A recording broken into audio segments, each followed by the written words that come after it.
ସୁଜି କାକେରା, ଅଟା କାକେରା, ମଇଦା କାକେରା ଏମିତି ବହୁତ ପ୍ରକାର କାକେରା ଆପଣ ବନେଇକି ତ ଖାଇସାରିଲେଣି। ଚାଲନ୍ତୁ ଆଜି ଆପଣମାନଙ୍କୁ ବିରିର କାକେରା ବନେଇକି ଦେଖେଇବି। ବିରି କାକେରା କହିପାରନ୍ତି ବା ପୁର ଦିଆ ବରା ବି ଆକୁ କହିପାରନ୍ତି, ଯେଉଁଟା ଖାଇବାକୁ ବହୁତ ସ୍ୱାଦିଆ ଆଉ ବହୁତ ଟେଷ୍ଟ ଲାଗେ। ବନେଇବା ବି ବହୁତ ସହଜ। ତ ଆଜି ଆମେ ବନେଇବା ବିରି କାକେରା ବା ବିରିର ପୁର ଦିଆ ବରା। ତ ବିରିକି ନେଇକି ଚକୁଳି, ଇଟିଲି ଆପଣ ବହୁତ ଥର ବନେଇଲେଣି। ଗୋଟେ ଥର ନିଶ୍ଚିତ ବନେଇକି ଦେଖିବେ ବିରିର ଏଇ ବରା, ମିଠା ବରା ବା ବିରିର କାକେରା। ନମସ୍କାର, ମୁଁ ମିତା। ମୋ ଲକ୍ଷ୍ମୀ ଆଣ୍ଡି ଶାଳା ଚ୍ୟାନେଲକୁ ଆପଣମାନଙ୍କୁ ବହୁତ ସ୍ୱାଗତ। ଆଶା କରୁଛି ଆଜିର ରେସିପି ଆପଣ ସମସ୍ତଙ୍କୁ ପସନ୍ଦ ଆସିବ। ତ ଭିଡ଼ିଓଟାକୁ ଜମାରୁ ସ୍କିପ୍ ନ କରିକି ପୁରା ଦେଖିବେ। ଦେଖି ସାରିଲା ପରେ ଯଦି ଭଲ ଲାଗୁଛି please video like, comment, share କରିବାକୁ ଜମାରୁ ଭୁଲନ୍ତୁ ନାହିଁ। ତ ବିରି ମଣ୍ଡା ପିଠା ବନେଇବା ପାଇଁ ପ୍ରଥମ ଗ୍ୟାସରେ କରେଇ ବସିକି ଏଠି ଗୁଡ଼ ଦେଇଦେଉଛି। ତାପରେ ଏଠି ଆମେ ନଡ଼ିଆ ଦେଇଦେବା। ଗୋଟିଏ ନଡ଼ିଆରେ ପୁରା କୋରା ନେଇଛି। ମିଠା କେତିକି ଖାଇବେ ଏଠି ସେତିକି ମିଠା ଦେଇପାରିବେ। ତ ଏଠି ମୁଁ ଗୁଡ଼ ଏଠି ଦେଇଛି, ଆପଣ ଚିନି ବି ଦେଇପାରନ୍ତି, କିନ୍ତୁ ଗୁଡ଼ରେ କଲେ ବହୁତ ବଢ଼ିଆ ଲାଗେ ପିଠାଟା। ଗୁଡ଼ ଦେଇକି ବଢ଼ିଆ ଭାବରେ ପୁରଟାକୁ ଭାଜି ନେବା। ଆଉ ଏଠି ଆପଣ ଗୁଣ୍ଡ କରିକି ଗୁଡ଼ଟା ନେବେ, ଯାହାଦ୍ୱାରା ଜଲ୍ଦି ଏଠି ମେଲ୍ଟ ହେଇଯିବ। ଆଉ ଏଠି ଦେଖନ୍ତୁ ବଢ଼ିଆ ଭାବରେ ଗୁଡ଼ ନଡ଼ିଆ ସହିତ ମିଶିଗଲାଣି। କିଛି ସମୟ ଏଟାକୁ ଭାଜି ନେବା। ବଢ଼ିଆ ଭାବରେ ଏଟା ଟିକେ ଭାଜି ହେଲା ପରେ ଏଠି ତ ପୁରା କିଛି ସମୟ ଭାଜି ହେଲା ପରେ ଏଠି ମୁଁ ଦେଇଦେଉଛି ଅଦା। ଖଣ୍ଡେ ଅଦାକୁ ଛେଚିକି ନେଇଥିଲି, ତାକୁ ଏଠି ଦେଇଦେଉଛି। ସାଙ୍ଗରେ ଏଠି ଗୋଲମରିଚ ଦେଇଦେବା। ତାପରେ ଏଠି ଆମେ ଖଣ୍ଡେ ଜାଇଫଳ ନେଇଛୁ। ବହୁତ ଅଳ୍ପ ଜାଇଫଳ ଦେବେ, ଅଧିକା ଦେବେନି। ଏଇସବୁ ଜିନିଷ ଦେବା ଦ୍ୱାରା এই ପିଠାଟା ବହୁତ ବଢ଼ିଆ ଲାଗିବ ଖାଇବା ପାଇଁକା। ତ ଜାଇଫଳକୁ ଏମିତି ଦେଇ ସାରିଲା ପରେ ଘୋରିକି ତାପରେ ସବୁ ଜିନିଷକୁ ଭଲ ଭାବରେ ମିଶାଇ ନେବା। କିଛି ସମୟ ପାଇଁ ଭଲ ଭାବରେ ମିଶାଇକି ଆକୁ ଟିକେ ଭାଜି ନେବା। ମୁଁ ଏଠି ପୁରା ସିମ୍ପଲ୍ ପୁରଟା ରଖିଛି। ଆପଣ ଯଦି ଚାହିଁବେ ଛେନା ହେରିକା ଏଠି ଦେଇପାରନ୍ତି। ଛେନା ଯଦି ଦେବେ ଆହୁରି ବି ଟେଷ୍ଟ ଲାଗିବ। ଛେନା କିମ୍ବା ଏଠି ଆପଣ ରାଶି ବି ଦେଇପାରନ୍ତି। ମୁଁ ଏଠି ପୁରା ସିମ୍ପଲ୍ ରଖିଛି ପୁରଟା। ତ ଦେଖନ୍ତୁ ଏଠି ବଢ଼ିଆ ଭାବରେ ଏଟାକୁ ଟିକେ ଭଲ ଭାବରେ ମିଶାଇକି ଭାଜି ସାରିଲା ପରେ ତ ଏଠି ଏଇଟା ଆମ ପୁରଟା ହେଇଗଲାଣି। ଗ୍ୟାସ୍କୁ ବନ୍ଦ କରିଦେବା। ଲାଷ୍ଟକୁ ଏଠି ଗୁଜୁରାତି ଗୁଣ୍ଡ ଦେଇଦେବା। ଗୁଜୁରାତି ଗୁଣ୍ଡ ଦେଇକି ଭଲ ଭାବରେ ମିଶାଇ ନେବା। ଆଉ ପୁରକୁ କାଢ଼ିଦେବା ଗୋଟେ ଜାଗାକୁ, ଥଣ୍ଡା ହେବାକୁ ଛାଡ଼ିଦେବା। ତ ପୁରକୁ ଏଇଭଳିଆ ଭାଜିବେ, ବେଶୀ ଆକୁ ଶୁଖା କରିକି ଭାଜିବେନି। ପୁର ତ ଏଠି ରେଡ଼ି ହେଇଗଲା। ଏବେ ଆକୁ ଆମେ ସାଇଡ଼୍ରେ ରଖିବା। ଆଜିର এই ପିଠା ଆମେ ଆଜି ବିରିରେ ବନେଇବା। ତ ଏଠି ଦେଖନ୍ତୁ ବିରି ଏଠି ମୁଁ ଆଗରୁ ବତୁରେଇ ଦେଇଛି। ବିରି ବଢ଼ିଆ ଭାବରେ ବତୁରିବା ଦରକାର, ତାହେଲେ ଯାଇକି ଆମର ଏ ପିଠାଟା ବଢ଼ିଆ ହେବ। ତ ଏଠି ଦେଖନ୍ତୁ ବିରିକି ମୁଁ ଆଗରୁ ବତୁରେଇ ଦେଇଛି। ଆଉ କେତେ ବଢ଼ିଆ ଭାବରେ ବିରି ବତୁରି ବି ଯାଇଛି। ହାତରେ ଏମିତି ଭାଙ୍ଗିଲେ ଏଇଟା ବଢ଼ିଆ ଭାବରେ ମକଚି ହେଇଯାଉଛି। ଏବେ ଆକୁ 2-4 ଥର କରିକି ଭଲ ଭାବରେ ବିରିଟାକୁ ଧୋଇ ଆଣିବା। ତ ଏଠି ଆପଣ ଦେଖିପାରୁଥିବେ ମୁଁ ବିରିଟାକୁ ବଢ଼ିଆ ଭାବରେ ଧୋଇ ଆଣିଛି। ଏବେ ଗୋଟେ ଗ୍ରାଇଣ୍ଡର ଜାର୍ ନେଇଯିବା।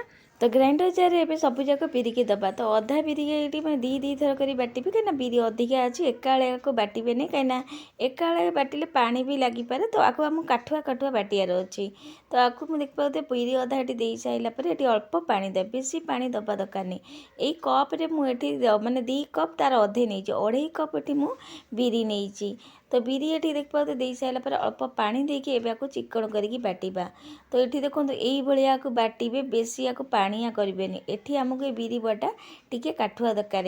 ଆପଣ ଦେଖିପାରୁଥିବେ କେତେ କାଠୁଆ ଅଛି। ତ ହାତରେ ମୁଁ ଧରିଛି, ଜମାରୁ ପଡ଼ୁନି। ଦେଖିପାରୁଥିବେ ଏଇଭଳିଆ କାଠୁଆ ରଖିବେ, ଯେମିତି ଆମେ ବିରି ମାନେ ବଢ଼ି ପାରିବା ପାଇଁ ଯେମିତି ବିରି ବାଟୁ ସେଇଭଳିଆ ଆକୁ ବାଟିବେ। ଆଉ ପୁରା ଚିକଣ କରିକି ବାଟିବାକୁ ଚେଷ୍ଟା କରିବି। ପୁରା ଚିକଣ କଲେ ବହୁତ ବଢ଼ିଆ ଲାଗିବ ଆମର ଏଇ ପିଠାଟା। ତ ଏବେ ସବୁଯାକ ବିରି ବଟାକୁ ଗୋଟେ ବାଉଲକୁ ସବୁଯାକ କାଢ଼ି ନେବା।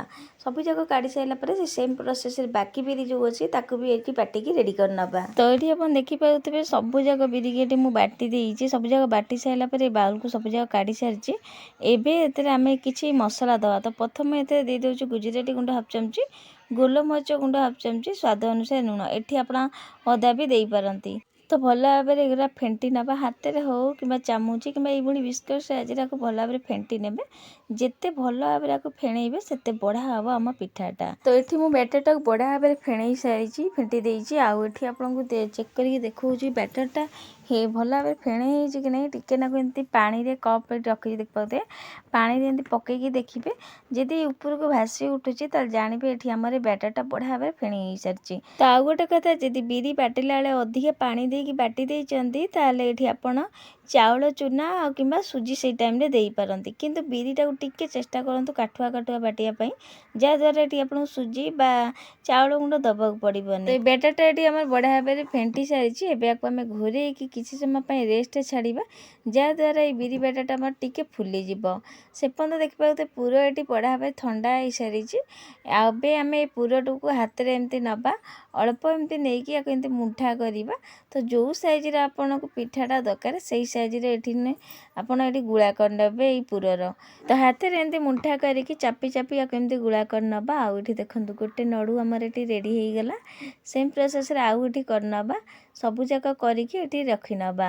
ତ ହାତରେ ଭଲ ଭାବରେ ଆକୁ ଟାଇଟ୍ କରି ଟିକେ ମାନେ ଚାପି ଚାପିକି ଲଡ଼ୁ ଗୁରା କରିନେବେ। ଛୋଟ ବଡ଼ ଯେଉଁ ସାଇଜ୍ ଦରକାର ଆପଣଙ୍କ ପିଠା ସେଇ ସାଇଜ୍ରେ ସବୁଯାକ ପୁରରେ ଲଡ଼ୁ କରିଦେବା। ଆଉ ଏଠି ଦେଖନ୍ତୁ ମୁଁ ସବୁଯାକ ଲଡ଼ୁ କରିନେଇଛି। ସବୁଯାକ ଏମିତି ପୁରକୁ ଚାପି ଚାପି ଲଡ଼ୁ ଟାଇପ୍ର କରିନେଇ ସାରିଛି। ଏଇଠି ଆମର ଏ ପୁର ରେଡ଼ି ହେଇସାରିଛି। ଏବେ ଆକୁ ଆମେ ସାଇଡ଼୍ରେ ରଖିବା। ଏବେ ଚାଲନ୍ତୁ ଆମ ବ୍ୟାଟରକୁ ଦେଖିବା। ତ ଏଠି ଆପଣ ଦେଖିପାରୁଥିବେ ବ୍ୟାଟରଟାକୁ ମୁଁ 6ରୁ 7 ଘଣ୍ଟା ଯାଏଁ ଘୋରେଇକି ଛାଡ଼ି ଦେଇଥିଲି। ଯେତେ ସମୟ ଛାଡ଼ିବେ ବିରି ବ୍ୟାଟରକୁ ସେତେ ବଢ଼ିଆ ଭାବରେ ଏ ଫୁଲିବ। ଆଉ ଏଠି ଦେଖନ୍ତୁ କେତେ କମ୍ ସମୟରେ ବି ବହୁତ ବଢ଼ିଆ ଭାବରେ ଫୁଲି ସାରିଛି। କାହିଁକିନା ଯେତେ ବଢ଼ିଆ ଭାବରେ ଆକୁ ଫେଣ୍ଟିବେ ସୁଦ୍ଧା ଏ ବଢ଼ିଆ ଭାବରେ ଫୁଲିବ। ତ ଏଠି ବଢ଼ିଆ ଭାବରେ ଫୁଲି ସାରିଛି ବ୍ୟାଟରଟା ଆମର। ତ ଏବେ ଆକୁ ଟିକେ ନାକୁ ଚାମଚରେ ଏମିତି ମିଶାଇ ନେବା। ଏଥିରେ ଆମେ ସବୁ ଜିନିଷ ଆଗରୁ ପକାଇ ଦେଇଛୁ, ଆଉ କିଛି ପକାଇବାର ନାହିଁ। ଆଉ ଏଠି ଆପଣ ଦେଖିପାରୁଥିବେ କେତେ କାଠୁଆ ଅଛି। ତ ଏଇଭଳିଆ ବ୍ୟାଟରଟା ହେବା ଦରକାର। ତ ଭଲ ଭାବରେ ଆକୁ ଆଉ ଟିକେ ଚାମଚ ସାହାଯ୍ୟରେ ମିଶାଇ ସାରିଲା ପରେ ଏବେ ଚାଲନ୍ତୁ ଆମେ ପିଠା ଗଢ଼ିବା।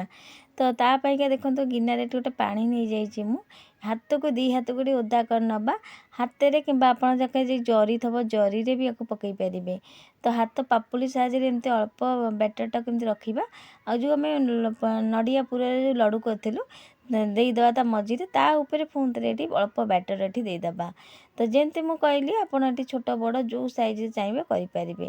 ତ ଆକୁ ଟିକେ ମୁଁ ମାନେ ନଡ଼ିଆ ପୁର ବଡ଼ କରିଛି ତ ବଡ଼ ବଡ଼ ଟାଇପ୍ର କରିବି।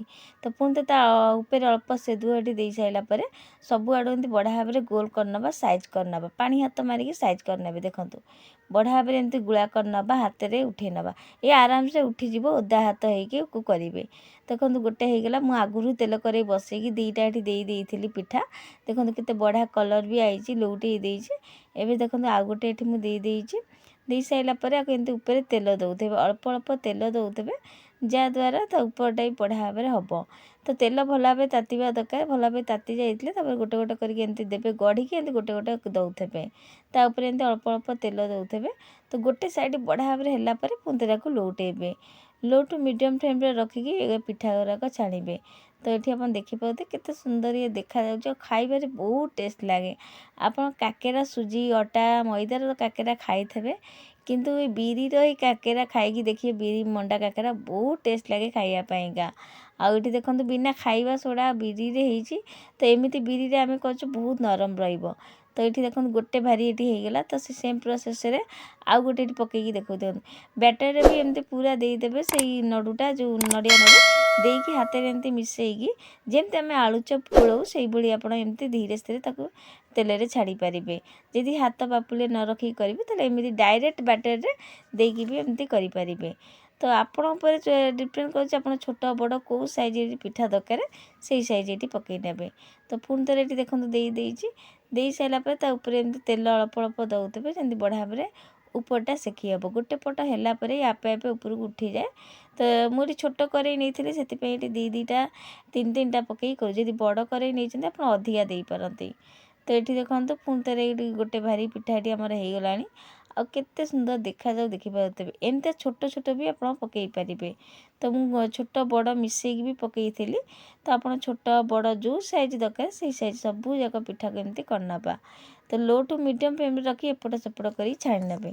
ତ ଏଇଠି ଦେଖନ୍ତୁ ଆଉ ଗୋଟେ ଭାରି ପିଠା ବି ଏଠି ହେଇଗଲା। ଏଇ ସେମ୍ ପ୍ରୋସେସ୍ରେ ସବୁଯାକ ପିଠାକୁ ଏଠି ମୁଁ ଛାଣିକି ରେଡ଼ି କରିସାରିଛି। ଏଇଠି ଆମର ବିରି ମଣ୍ଡା କାକେରା ରେଡ଼ି ହେଇସାରିଛି। ଆଉ ଏଠି ଦେଖନ୍ତୁ କେତେ ସୁନ୍ଦର ଏ ପିଠା ଗୁଡ଼ାକ ଦେଖାଯାଉଛି। ଥଣ୍ଡା ହେଲା ପରେ ଗୋଟେ ପ୍ଲେଟ୍କୁ ଏବେ କାଢ଼ି ଆଣିଛି। ଏ ପିଠା ଯେତିକି ଉପରୁ କ୍ରିସ୍ପି ନରମ ଥାଏ, ଭିତରୁ ବି ବହୁତ ସଫ୍ଟ ଥାଏ, ବହୁତ ବଢ଼ିଆ ଲାଗେ। ଯେଉଁ ନଡ଼ିଆ ପୁରର ଷ୍ଟଫିଂ ଦେଇଛୁ ବହୁତ ବଢ଼ିଆ ଲାଗେ ଏଇଟା ଖାଇବା ପାଇଁକା। ଆଉ ଏଠି ଆପଣଙ୍କୁ ଗୋଟେ ପିଠା ଭାଙ୍ଗିକି ଦେଖେଇବି। ଆପଣ ଦେଖିପାରୁଥିବେ କେତେ ସୁନ୍ଦର ଏ ପିଠା ଦେଖା ବି ଯାଉଛି। ଆଉ ପିଠା କେତେ ନରମ ଅଛି, ଭିତରେ ଯେଉଁ ଆମେ ଷ୍ଟଫିଂ ଦେଇଛୁ କେତେ ବଢ଼ିଆ ଭାବରେ ରହିଛି ଦେଖିପାରୁଥିବେ। କେତେ ସୁନ୍ଦର ଭିତରୁ ବି ଦେଖାଯାଉଛି। ଟେଷ୍ଟ ଏତେ ବଢ଼ିଆ ଲାଗେ ଖାଇବା ପାଇଁକା, ଗୋଟିଏ ଥର ନ ବନେଇଲେ ହିଁ ବିଶ୍ୱାସ କରିହେବନି। ବହୁତ ବଢ଼ିଆ ଲାଗେ ବିରି ମଣ୍ଡା କାକେରା ଖାଇବା ପାଇଁକା।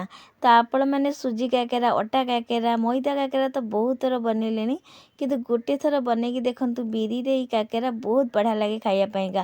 ଆଉ ବନେଇବା ତ ବହୁତ ସହଜ। ତ କାକେରା କହିପାରନ୍ତି କିମ୍ବା ପୁରଦିଆ ବରା ବି କହିପାରନ୍ତି। ଆକୁ ଆପଣ ଏମିତି ବି ଖାଇବାକୁ ବହୁତ ସୁଆଦିଆ ଲାଗିବ, କିମ୍ବା କୌଣସି ତରକାରୀ ମନପସନ୍ଦ ଚଟୁଣି ସହିତ ବି ଏଟାକୁ ସର୍ଭ କରିକି ଦେଇପାରିବେ। ବହୁତ ଟେଷ୍ଟ ଲାଗେ ଖାଇବା ପାଇଁକା। ତ ମସଲା ଦିଆ ବରା ତ ବହୁତ ଥର ବନେଇକି ଖାଇଥିବେ, କିନ୍ତୁ ଗୋଟେ ଥର ବନେଇକି ଦେଖିବେ ପୁରଦିଆ ବରା ବା ପୁରଦିଆ ବିରିର କାକେରା। ତ ଗୋଟେ ଥର ନିଶ୍ଚିତ ଘରେ ବନାନ୍ତୁ, ନିଜେ ଖାଆନ୍ତୁ, ଘର ଲୋକ ସମସ୍ତଙ୍କୁ ଖାଇବାକୁ ଦିଅନ୍ତୁ। କେମିତି ଲାଗିଲା ଆପଣମାନଙ୍କର ଅନୁଭବ ନିଶ୍ଚିନ୍ତ ସେୟାର କରିବେ।